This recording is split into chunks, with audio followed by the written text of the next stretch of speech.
Hey everyone, today I'm covering the Razer Edge. Now it's officially available in Europe. The Razer Edge has been out in the US since January and is essentially a powerful small Android tablet with an included Razer Kishi controller. I personally would have liked to have seen an all-in-one dedicated handheld rather than a detachable controller here, but there's still quite a lot of power here. The Razer Edge has the Snapdragon G3X Gen 1 CPU, a 6.8-inch 1080 display with a 20:9 ratio, and a 144Hz refresh rate. It's got 8 gigs of RAM, a 5000 mAh battery, and a 5 megapixel camera sitting on Android 12. Straight out of the box, it certainly has the premium Razer feel to it. The tablet looks incredibly premium throughout and sits well into the Kishi Pro controller.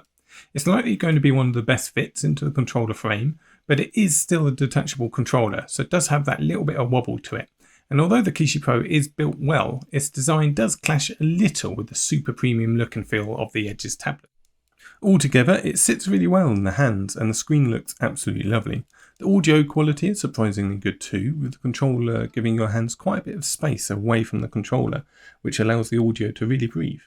The Edge has a really nice weight to it and feels great in the hand. The Kishi Pro controller is a great controller attachment accessory without doubt, but I can't help but think that the Razer Edge is a product of compromises, which is a shame for such a premium product. By this, I mean things like there's a genuinely amazing screen here, but it does have a funky screen ratio. The controls and ergonomics aren't bad at all, but they're provided by an external controller attachment. It does all come together to be a powerful handheld, but there's just too many compromises here to make it an easy to recommend one. With all that said though, I have really had a great time playing through games on Dolphin this month, mainly down to the Razer Edge's ability to take on a lot of quite intensive mods. Things like the Ultimate Super Smash Bros. Or Zelda HD mod packs are handled like a dream, and this really adds to the gameplay and keeps me coming back to Razer Edge despite my gripes with it. The face buttons are very soft and light, with a bit of a chunky click to them, but they are incredibly responsive, allowing for multiple repeated presses while bouncing back super quickly. The analog sticks again feel a bit soft, but they are also very responsive, with a pretty good precision to them all round. The shoulder buttons felt a bit congested at first, with the M buttons taking up some of the analog shoulder triggers real estate, but I did get used to them pretty quickly and ended up quite liking them. They don't have the most travel in the world, but they are very light and are incredibly easy to use quickly. The D-pad is certainly clicky, with a soft and pretty loose pivot to it. It's certainly more suited to modern gaming over retro gaming, as multiple directionals are a little difficult to pull off, but it is thankfully a very precise D-pad. So overall, despite the controls being very clicky, they are very precise and responsive, making them pretty good all round. Okay, so I'll cut some gameplay footage now and come back at the end for a summary. 3, 2, ready, go!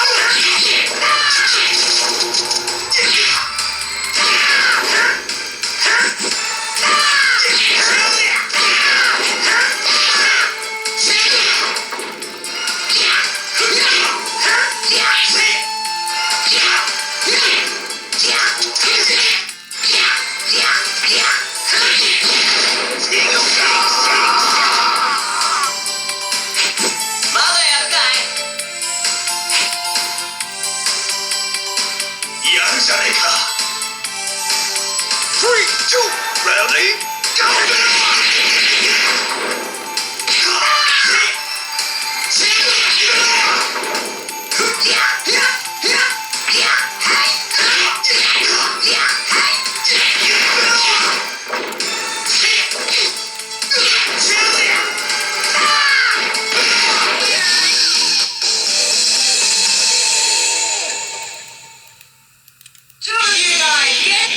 Round 1.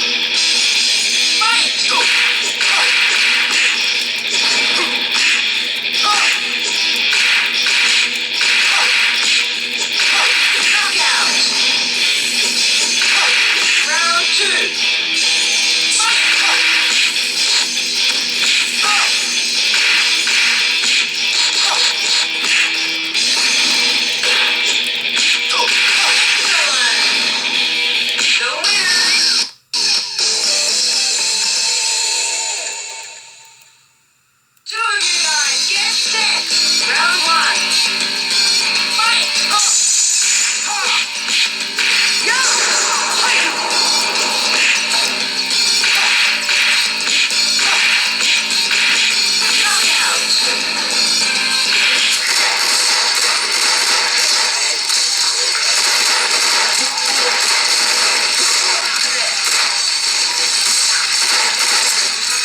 She did not say that.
So I think the Razer Edge is a bit of a hard one to summarise for me. I really enjoy my time with it thanks to its stellar performance, audio and display quality alongside decent battery life. but it is hard to genuinely recommend thanks to its Frankenstein thrown together feel, the 20:9 aspect ratio, and the fact that it really isn't different than buying a decent phone or tablet and throwing it in a Kishi controller. So that's it for now. Thanks so much for watching.